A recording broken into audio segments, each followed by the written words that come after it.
know, Diana Ross is continuing her career as a single star. And now, in their last television appearance together, it seemed like I was always under pressure from Barry. He says, you told me that you wouldn't try to stand in Diana's way if she wanted to be a single artist.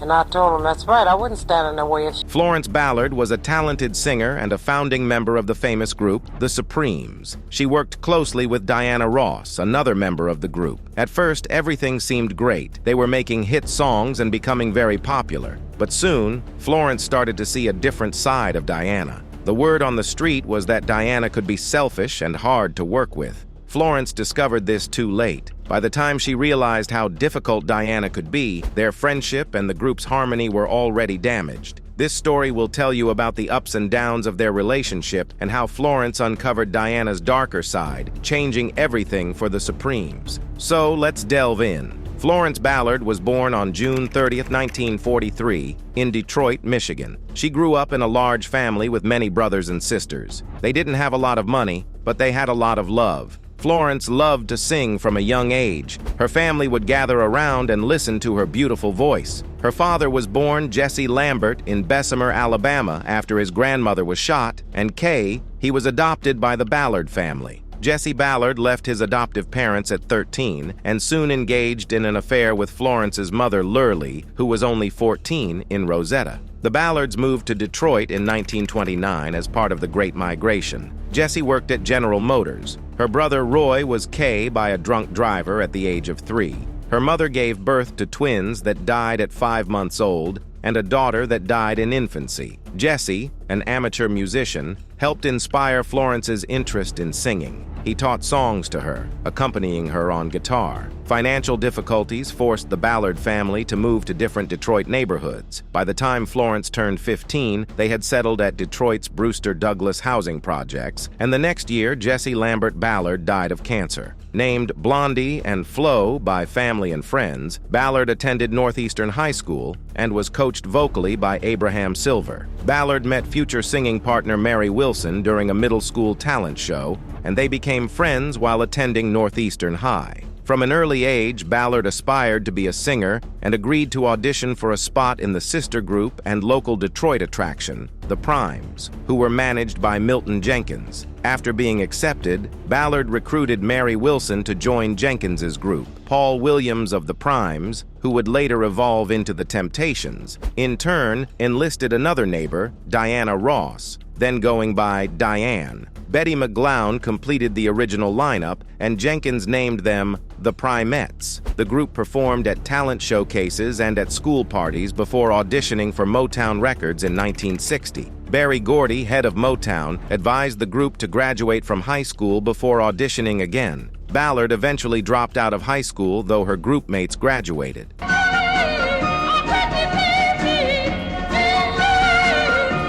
In 1960, Ballard was allegedly at knife point by local high school basketball player Reggie Harding after leaving a sock hop at Detroit's Greystone Ballroom. She had arrived with her brother, but they lost track of each other. The occurred in an empty parking lot off Woodward Avenue. Ballard reacted by secluding herself in her house and refusing to come outside, which worried her group mates. Weeks later, Ballard told Wilson and Ross what had happened, and they were sympathetic. Both Wilson and Jesse Green, an early boyfriend of Florence's, had described her as a generally happy if somewhat mischievous and sassy teenager. Wilson believes that the incident heavily contributed to the self-destructive aspects of Ballard's adult personality, like cynicism, pessimism, and fear and distrust of others. But the was never mentioned again. In 1959, Florence Ballard, Mary Wilson, and Betty McGlown formed a singing group called the Primettes. They wanted to be like their male counterparts, the Primes. Diana Ross joined the group soon after. They practiced a lot and sang at local events. Their big break came when they auditioned for Motown Records, a famous record label. Berry Gordy, the owner of Motown, liked their singing and signed them. He changed their name to the Supremes. The Supremes worked very hard to become famous. They recorded many songs and performed everywhere they could. At first, their songs didn't become hits, but they didn't give up. Their persistence paid off in 1964 with their first #1 hit, Where Did Our Love Go? Ballard was the original lead singer of the Supremes. Her strong and soulful voice was the backbone of the group in their early days. She sang lead on many of their early recordings. Florence had a special energy on stage that drew people in. Her singing and her smile made people love watching the Supremes perform. As the group became more famous, Diana Ross was pushed to the front as the lead singer. When Diana Ross became the star of the Supremes, Florence felt pushed aside. People on the street started to notice that Diana was getting more attention. This made Florence very sad and hurt. She felt like all her hard work was being ignored. Florence was known for her strong voice and was a big part of the group's success. But now it seemed like Diana was getting all the praise and fame.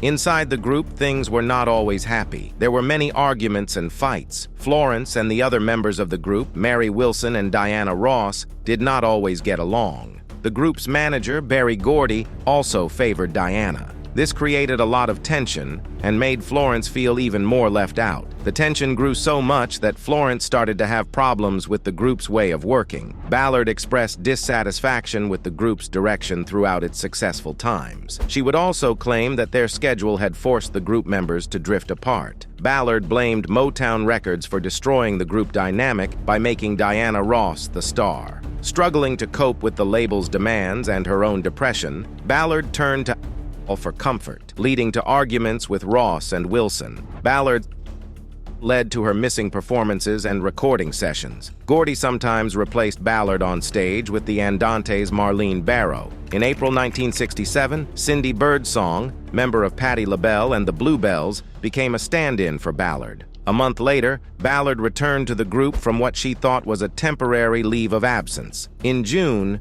Gordy changed the group's name to The Supremes with Diana Ross, which was how they were billed on the marquee of Las Vegas's Flamingo Hotel. This far, is it quite a lot? Huh? I've lost count. I don't like to count. I like to think of each one as the first one. Yeah.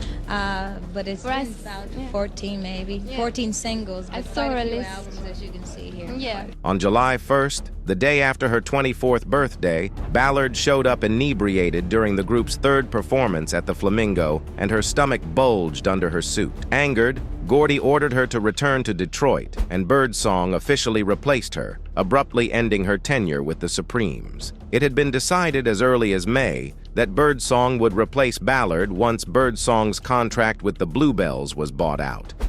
They had Cindy Birdsong was there, and they had been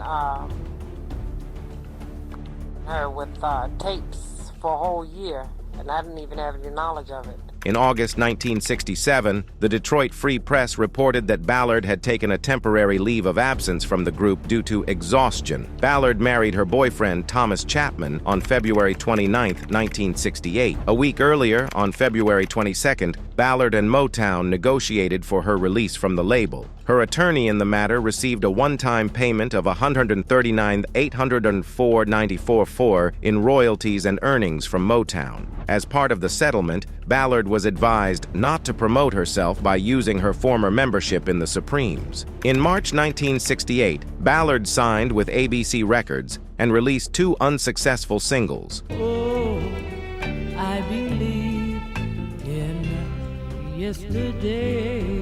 Florence's struggles were not just inside the group. She had many personal problems, too. She faced issues with and had trouble with her health. People in her neighborhood and fans noticed that she was not as happy as she used to be. Despite her talent and contributions to the Supremes, Florence's life became very hard. She struggled to find her place in the music world after leaving the group. Ballard sued Motown for additional royalty payments she believed she was due to receive, but she was defeated in court by Motown. Shortly afterwards, Ballard and her husband separated following domestic disputes, and Ballard's home was foreclosed. Facing poverty and depression, Ballard became and shunned the spotlight. In 1972, she moved into her sister Maxine's house. In 1974, Mary Wilson invited Ballard to join the Supremes with current lineup of Cindy Birdsong and Sherry Payne on stage at Magic Mountain. Though Ballard played tambourine, she did not sing and told Wilson she had no ambition to sing anymore. Later that year, Ballard's plight began to appear in newspapers as word of her welfare application leaked out. Around that time, Ballard entered Henry Ford Hospital for rehab treatment. Following 6 weeks of treatment, Ballard slowly recovered. But Florence didn't give up on her dreams. She tried to get back into the music scene. She wanted to show the world she still had talent. But it wasn't as easy as before. People didn't seem as interested in her music anymore. Despite her efforts, success seemed out of reach. As if that wasn't enough, the public and the media didn't always treat her kindly. They didn't see Florence Ballard from her Supremes days anymore. Instead, they saw someone struggling to keep up. It hurt her to see how people viewed her. On February 22, 1976, the music world mourned Ballard. Her death sent shockwaves through the industry and left her family, friends, and fans devastated. Ballard's passing was attributed to coronary thrombosis, a condition where blood clots block the arteries supplying blood to the heart. It's a serious medical issue that can lead to heart attacks and, unfortunately, claimed Ballard's life at just 32 years old. She was found at her home in Detroit, Michigan, where she had been residing with her 3 children. Medical records confirmed the heartbreaking news, shedding light on Ballard's health struggles leading up to her untimely death. Reports suggested she had battled with depression and financial difficulties following her departure from the Supremes, adding to the burden she carried. It was not easy because to see Diane moving on and to see Florence, her whole, not just her life, I mean her soul, Florence's soul was totally, it was tormented. Her passing wasn't just a loss for the music world. It was a personal tragedy for those who knew and loved her. Family members expressed their shock and grief, remembering Ballard as a loving mother and sister who always dreamed of making it big in the music industry. Friends recalled her infectious laughter and unwavering passion for music, reminiscing about the days they spent together chasing their dreams. Former colleagues, including Diana Ross and Mary Wilson, were deeply saddened by the news of Ballard's death. It's unknown if Diana Ross was even invited to the funeral in the first place, but she arrived at the ceremony in a limousine, making a grand entrance that was booed by several assembled mourners. Ross's own mother was present as her daughter arrived and reportedly looked very upset with the public's negative reaction. Ross joined Ballard's family in the front pew, sitting directly beside Thomas Chapman, at which point she took his youngest daughter, Lisa, from him and sat the child on her own lap. A photographer took a picture of Ross and little Lisa and published it, making it one of the only publicly available images from the funeral. In 2010, Michael Musto of The Village Voice spoke with writer Mark Bago, who attended Florence Ballard's funeral, about Diana Ross's appearance and behavior at the ceremony. Bago noted that Ross arrived with 2 male bodyguards and let out a sobbing scream as she entered the church, swooning and appearing to nearly faint. The bodyguards proceeded to carry Ross to the front pew as the assembled mourners gasped in shock and strained to get a look at her. Bago said of Ross's appearance, "I have never seen such a choreographed display of drama in my life. It appeared to be the worst act of mock mourning that I had ever seen. I was awestruck." He went on to opine that Ross had purposely set out to overshadow Ballard and make herself the center of attention, writing, "She won't even allow Florence to be the star of her own funeral."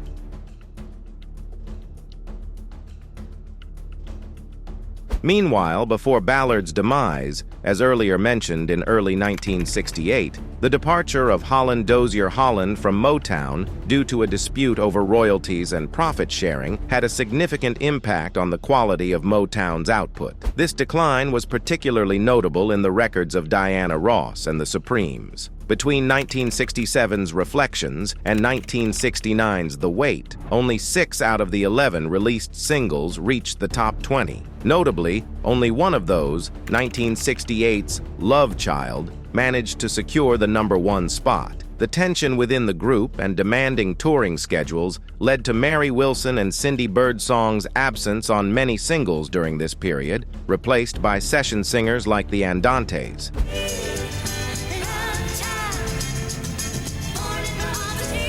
The internal changes within the Supremes and the dwindling sales signaled broader shifts in the music industry. The gospel-based soul of artists like Aretha Franklin began to overshadow the Supremes' pop-oriented sound, which had evolved to incorporate more middle-of-the-road material. In a cultural landscape influenced by countercultural movements like the Black Panther Party, the Supremes faced criticism for not being perceived as black enough and experienced a decline in popularity within the black music market. The public reaction to Ballard's death was overwhelming, with fans expressing their condolences and sharing fond memories of her performances. Many recalled her soulful voice and dynamic stage presence, which left a lasting impression on all who had the privilege of seeing her perform. Florence Ballard's death remains shrouded in mystery, with claims and controversies swirling around it. The story gets even more intriguing when you hear what Ballard's sister has to say about it. She's got suspicions,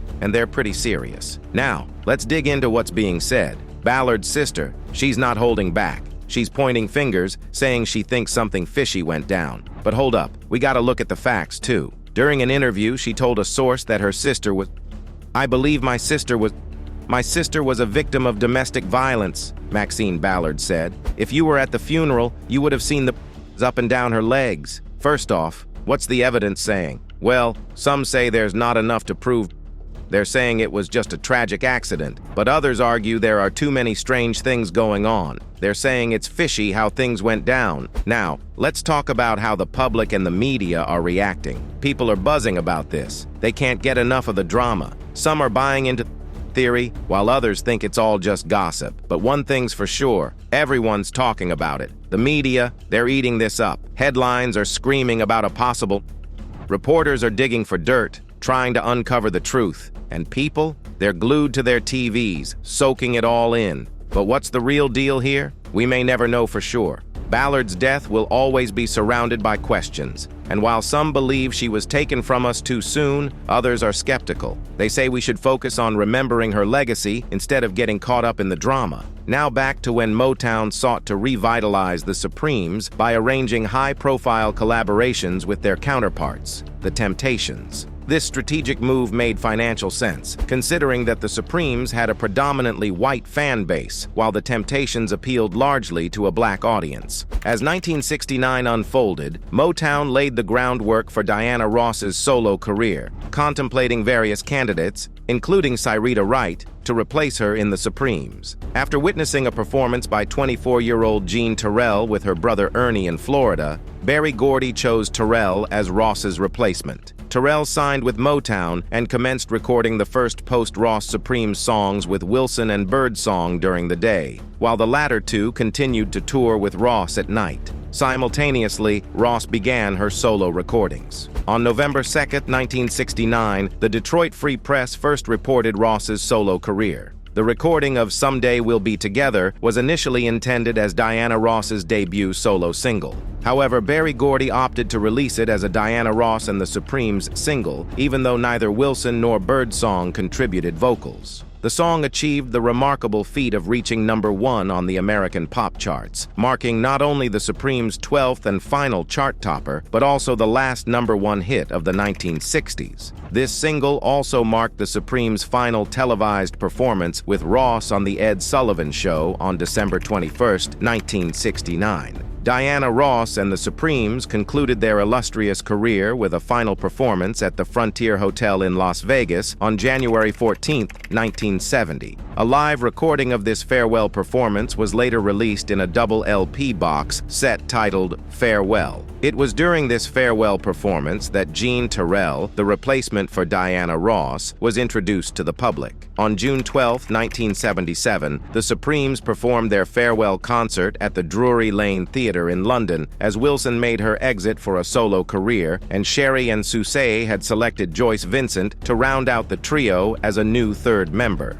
Instead, Motown decided that without any original members, the Supremes would be disbanded. Meanwhile, Mary Wilson spoke about how Ross contributed to the ending of the successful girl band. Mary Wilson, one of the original Supremes, accused Diana Ross of stealing the spotlight from the rest of the group. She also expressed other very bitter complaints about Diana Ross. In Wilson's 1986 memoir, she details where things began to go wrong between her and her once close friend and bandmate. According to Wilson, once the group began having success, Ross tried different tactics to separate herself from the group. Wilson alleged that Ross would change her costumes to set herself apart from her and Ballard. During TV appearances, Ross allegedly stood far away from her group members on stage so the camera would pan to her solo. Ross's alleged starvation for attention was a turnoff for the group. She craved attention, and in her attempts to get it, she could seem almost ruthless, Wilson wrote of Ross. Sometimes she would throw a childish tantrum, then moments later pretend it was all a big joke, that she was just being silly. Her bluntness could be disconcerting and feelings were hurt. We saw Diane's actions as the product of thoughtlessness. Furthermore, Wilson claimed that despite Ross's superstar status, she was extremely insecure. Her haughtiness was just a front, Wilson wrote. Deep down, she believed she wasn't as pretty as the other girls. Ross's insecurities allegedly drove her to crave more attention from men aside from Gordy. Wilson claimed in the book that Ross tried to seduce her boyfriend. Ross left the group for a solo career in 1970 and was replaced by Cindy Birdsong. Many believed the group would not last without Ross, but Wilson was determined to continue and add to the legacy of the group. Without Ross, the group had their own hits, including Up the Ladder to the Roof, Stoned Love, Nathan Jones, Everybody's Got the Right to Love, and Floyd Joy. The group tried a comeback tour opportunity, but Ross did not sign on, to the aggravation of Wilson. At the time, Wilson alleged that Ross would earn $15 to $20 million, while she and the others would only pocket $2 to $3 million. It makes me quite sad, Ross told Barbara Walters in 2000 about the failed attempt and Wilson's smear campaign against her. The first thing Wilson said when Ross called her to discuss a reunion was, "What took you so long? I think if we offered her the moon, she would not have been happy." As we reflect on the life and legacy of Florence Ballard, let us not dwell on the circumstances of her death, but instead celebrate the incredible talent and spirit she shared with the world.